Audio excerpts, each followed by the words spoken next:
Hi, everybody, and welcome to 7:30 Cup of Tech. This is the first one of the school year, so let's hope that we get a lot of things accomplished and you're going to be able to learn a little bit about instructional technology and some ideas that may help you in the classroom. The topic for today is instructional technologies that support classroom engagement. And we have, at several of our buildings in the district, we have one-to-one going on in those buildings. And, you know, sometimes you need support with that. We have elementary teachers who are trying to integrate different kinds of technology into the classrooms. So for all of you who are attempting this, you know, big pat on the back, you deserve a huge pat on the back. And don't forget, just sometimes take a chance, sit back, relax, have a little something to drink that will just kind of give you that opportunity. Let someone else kind of be in the driver's seat for a little bit to help you out.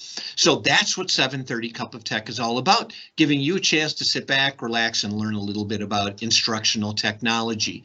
A couple of things. Chat has been disabled for today. And the reason for chat being disabled is because I'm still trying to figure out how to make all of this work and work efficiently and effectively. And also, when you come in, if you make sure that you mute your microphone. I have it left on right now just in case someone happens to want to ask a question, but just, you know, make sure you mute it so we don't hear background noise or hear somebody talking if they happen to walk into the classroom. So let's just get started right away here on what we're going to be covering. So I'm going to just share my desktop with you so I can go over the resources that I happen to have for all of you today.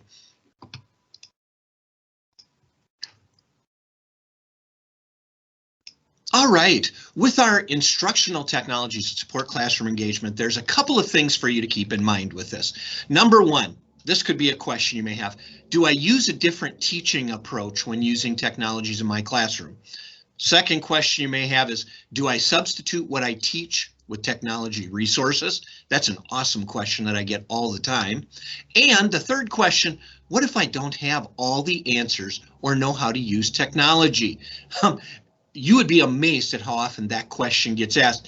And, you know, they're not all real clear-cut questions that have super simple yes or no answers to them. So let's kind of go into what each one would involve, and then some technologies that you'll be able to make that you should maybe use as a starting point inside your classroom. The first question was, do I use a different teaching approach when using technologies in my classroom? Well, that's kind of a no or a yes question in there. Your teaching approach should always be you. Always. You have a curriculum to cover. You have a personality. Your personality isn't like anybody else's. And so, of course, your teaching approach is going to be different than everybody else's. Don't change your teaching approach that you're comfortable with just because you're using technology. Make sure you don't do that. However, your teaching approach may need to be altered a little bit with technology because, as you all know, technologies don't always work, and you may have to interrupt what you're teaching in order to do some basic troubleshooting on the device that you happen to be using. So really, don't change your teaching approach, but you may have to alter it just a little bit depending on the circumstances. The next question is, do I substitute what I teach with technology resources? No, don't substitute what you teach with technology. You probably don't change the way you teach because you have a textbook in your classroom, or you have gotten to the point where you'll use a computer for assisting with reading skills. Technology is a tool. You need to look at it as a tool. You still keep the whole framework of your curriculum like what you've been doing, and then you use technology to support that curriculum. Just like a hammer is essential for a carpenter, a computer or other device in your classroom is going to be just like what a book has always been. So yeah, don't substitute what you teach because of a technology. Don't ever do that. And what if I don't have all the answers or know how to use technology? Believe me, you are not going to have all of the answers. Sometimes you're going to have the answers. Sometimes you go, I kind of have the answers, and other times you just plain aren't going to have the answers. You're not going to know how to use all technologies. That's totally okay. There isn't anything wrong with that. Adapt, change. Don't be intimidated. Make sure that you're willing to experiment, and the comfort level will end up developing.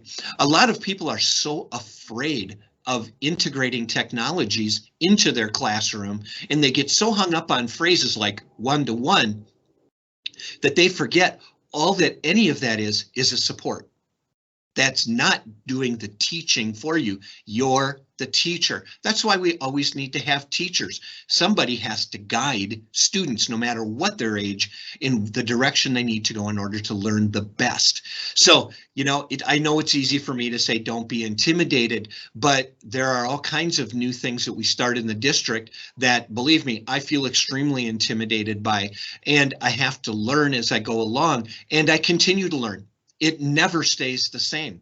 So, you know, experiment. Don't worry about the kids with it. The kids are going to do just fine with it. Whatever you gear them toward, that's what they're going to be able to do. Now, my first idea for integrating technology into your classroom, and it is a really big important one, is unless you want students to edit a document, make your document a PDF. I can't tell you how many times people will put a Word document online, and the problem with putting a Word document online is not everybody has Word, or you can go in and change Word. If you save it to a PDF, it's difficult to change a PDF, and you're not going to change it for everybody. So here's, if you don't know how to make a PDF, let me just show you really quickly. You have Word opened up, for instance, and you're just typing something in. You create your sheet that you have. In order to save it as a PDF, you just go to File, then you go to Save As, choose where you want to save your document to, and I'm just going to save it onto my desktop for now. I could open up a folder, give it a name, whatever you want to call it, and then from the Save As type, that's where you choose PDF. And when you click PDF right there, it's going to be named document. It's going to be saving to my desktop. I click save. There it goes. I have now created a PDF. That's what you share with the students. And you can share that in whatever way you would like. You could email it to the students. You could put it in It's Learning.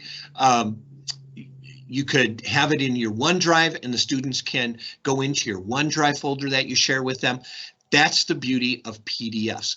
Also, a beauty of PDFs is if you put a link in a PDF to go to a website or to go to a video, that link stays active inside the PDF.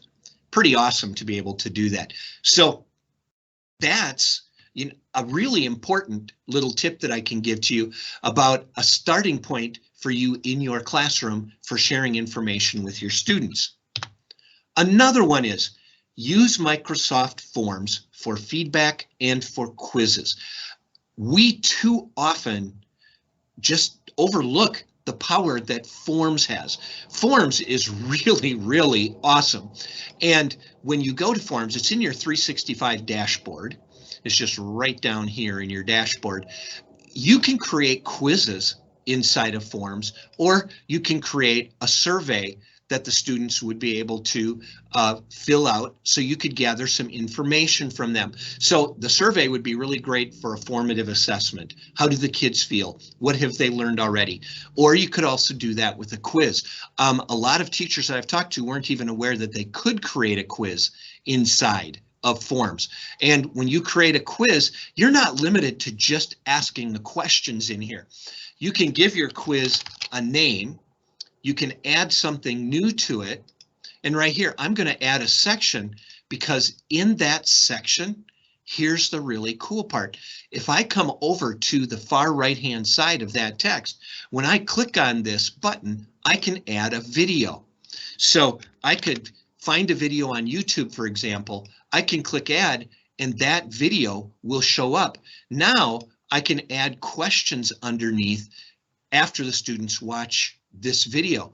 think of the power that that has inside your classroom, and you have all that available to you right now, and you can work on it any place that you have internet access and can get into your 365 environment. So don't overlook Forms. Forms is super, super powerful, like really, really powerful. I really like being able to use Forms. A third idea, use videos that you create. I know you can go to YouTube and you can find videos all you want, or TeacherTube, but videos that you create typically can be some of the most powerful videos possible for students to learn from. And when I come into here, there's a program called Video Editor. You just go down to the window symbol in the lower left corner, start typing video, and Video Editor will open, and it'll pop up, and you're able to come in here. You can create a new video project in this. It'll pop in here. It'll ask what you want to name the project. And right now that's coming pretty slow. There we go. I click OK. I can add videos in here. I can drag videos onto it. I can do any of that through Video Editor, and then you can drag them down and you can edit that video. You can take out beginning parts. You can take out middle parts. You can add titles onto it. You can add still images. You can put music in. You can do all kinds of things with Video Editor. So don't be afraid to give this a try. It is really not too awfully difficult. And if you go into the hub, underneath the resources, you'll see one that's called Video and Audio. You'll see some instructions on how you're able to use this. So Video Editor, don't overlook that one. It is awesome. And our fourth idea, whoops, let me come back over here. It's called Wheel of Names. Sometimes you just got to have some fun with your students, and Wheel of Names kind of adds a little bit of fun for your students. So I'm going to bring the site over here. And if you look at the site, you can see what's in here. And I added some names in. If I wanted to add another name to it, see how I can add that? You can use anything with this. Literally, you can use anything through here. You could add states to it. You could add chemicals. You could add just students' names. And then what's really kind of fun is when you click to spin, it'll spin around and it'll land on wherever you choose. We'll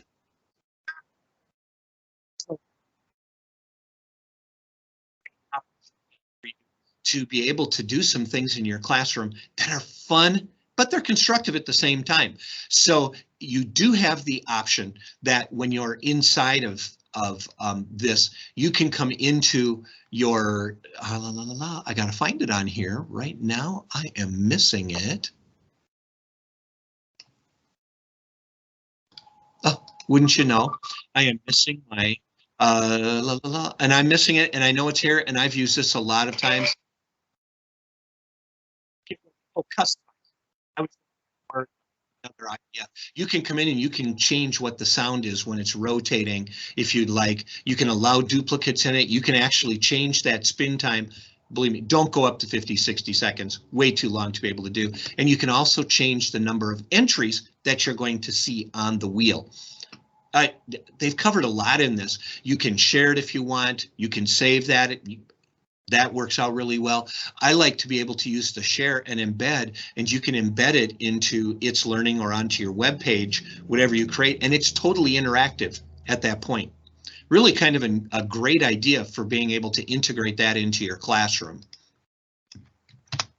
So just a couple of points to ponder as we start wrapping this up here. Just make sure whenever you're integrating technology into your classroom, start with what you know. If you know video, audio, you know your LMS, you know your websites, any of those kinds of things, start at that point because that's where you're strongest. Everything else will start to develop after that. Start with the technologies that support your curriculum.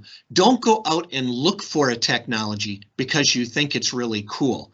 First, make sure that technology fits with what you're already doing in your curriculum. Then it makes a whole lot of sense, not only for you, but for the students. Remember, technology is a tool, just like what books are. Using technology for technology's sake really is rarely effective. It has to have a purpose, and that's what you need to be determining. If it supports your curriculum, it's probably going to be very useful for you and the students. And also, don't be fancy. That comes with time. You don't have to have all the bells and whistles. That's just not an essential part of what it is that you're doing. So you don't have to worry about that. You know, really seriously, stay with the simple approach, and you'll be a whole lot happier with what you're doing in there.